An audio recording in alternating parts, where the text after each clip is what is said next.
Ciao a tutti, it's Laura in Italiano, and today we're talking about goddess culture and matriarchal society that existed about 30,000 years ago. And today I'm focusing on one Roman goddess, Diana, La Diana, Diana the Huntress, she's often called, and her Greek counterpart, Artemis or Artemisia, and specifically the Artemis of Ephesus, and the many depictions, the many copies of statues that are found in the Vatican museums alone in Vatican City State. There's at least 2 or 3 that I've taken pictures of, and both Diana and Artemis, who eventually kind of dovetailed into the same goddess, but a little bit different, and we're going to talk about both of them today, and continuing our story of La Dea Madre.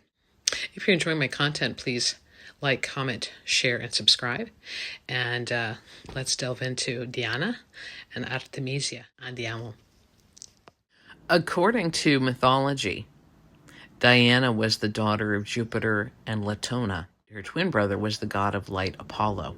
And like all deities, she and her brother were born from their parents fully grown. Diana is often associated with oak groves, sacred oak groves.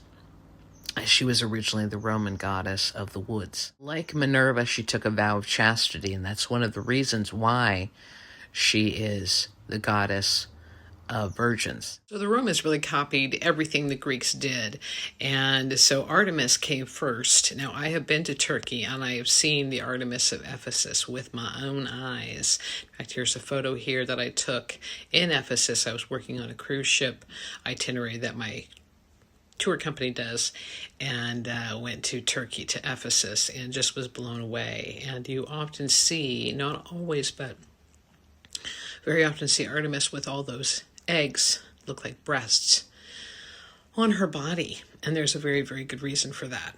The reason why Artemis or Artemisia is always depicted with all the, what looks like breasts, they're actually eggs, because she's also the goddess of fertility. And Roman and Greek women would go and to her temple to pray if they were not able to get pregnant. One of both Diana and Artemis they are also goddess of the moon.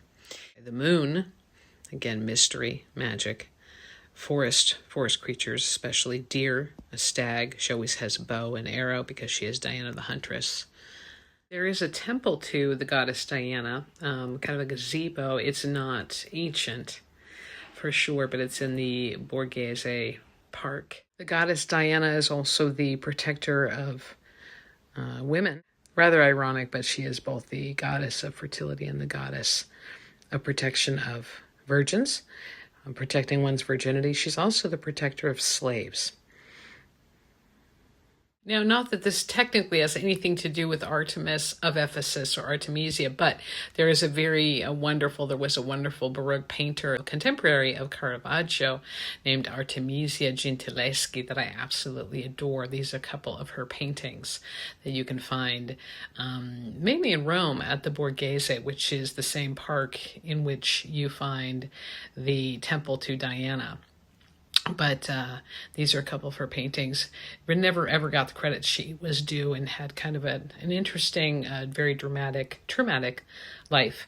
So in theory, and to sum it all up, my friends, I think the most important takeaway is that, especially for women, especially for us women, we can feel free to call on Diana or Artemis whenever we need protection, whenever, as a woman, we are feeling our power, when we want to feel independent, and like we don't need to have a relationship that doesn't define us. A relationship does not define us.